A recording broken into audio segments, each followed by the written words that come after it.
This is Kings Over Life magazine at Rogue Festival again, and we are chatting with Gemma Wilcox as she gets ready for her show. Tell us a little bit about your show. Well, excuse me while I just cover up my little zit here.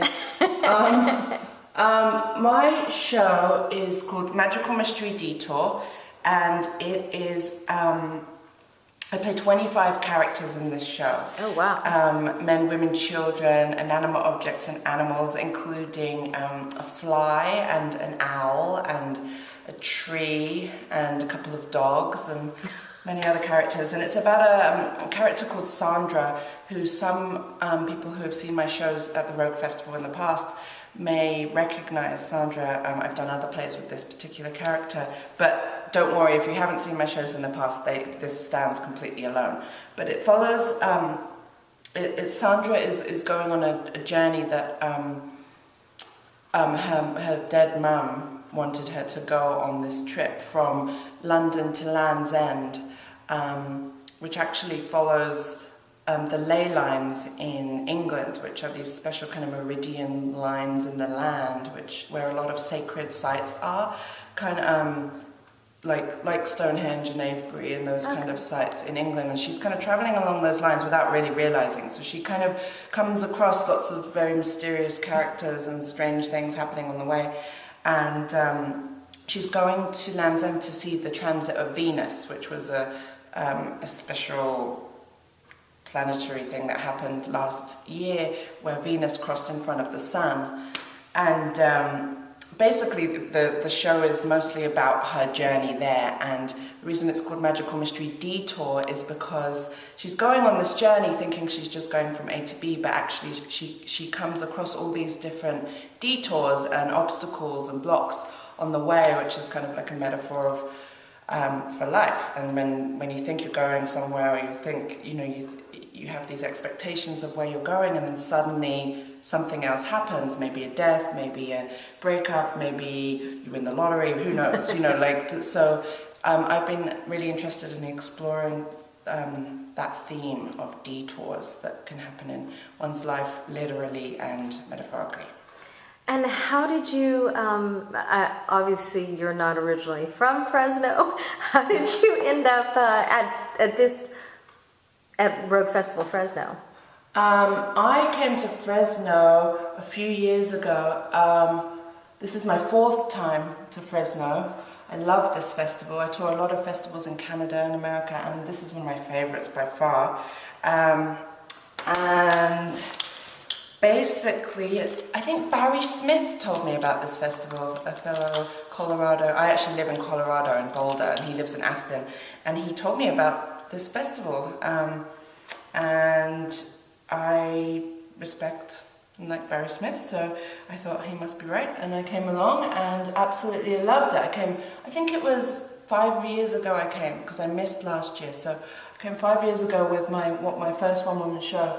The honeymoon period is officially over, and had such a warm reception from everybody and did really, really well, and just had to keep coming back. And I came back with another one-woman show, and then 52 Pickup, which was a 2-person show in 2011, and I was at the Severance where I am now.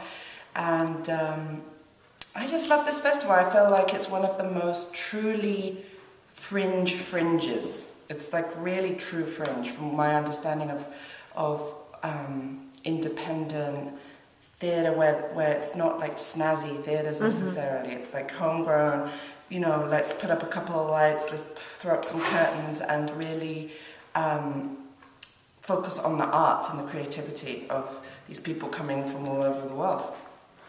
And how did you get involved in doing festivals in general?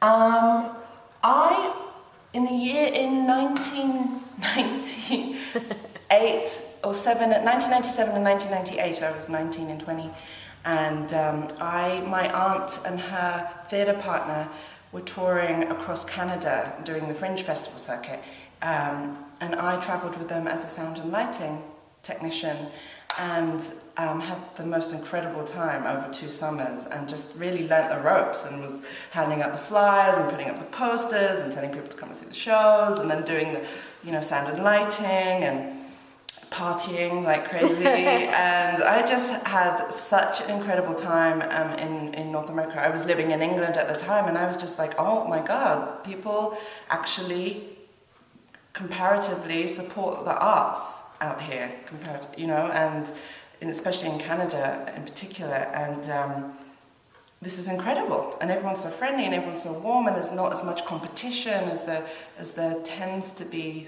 sometimes in England, and people aren't afraid to, as audiences, to make noise and to applaud loudly, and in England this can be a little bit more reserved. So there's a really nice, I just really loved how receptive North America was, and so, what was your question? How did you first get involved in doing festivals? Yeah. So that's how I first got involved, and then basically I've been doing them for maybe since 2003 or something myself, touring as much as possible every summer mostly. And then it's lovely that this festival, the Rogue Festival, is in the beginning of March. It's a little earlier than the earlier in the year, so it gives artists another chance to perform. All right, and when are the rest of your, after today, when are the rest of your performances?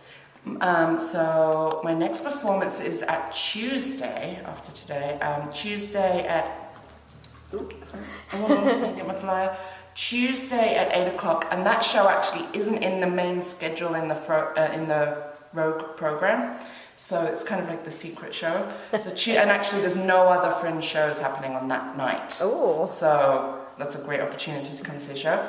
Friday 8:30 and Saturday at 5:30. All right, well, anything else you'd like to share? No, just go and see as many great Rogue shows as possible. There's some great things here. All right, thanks so much.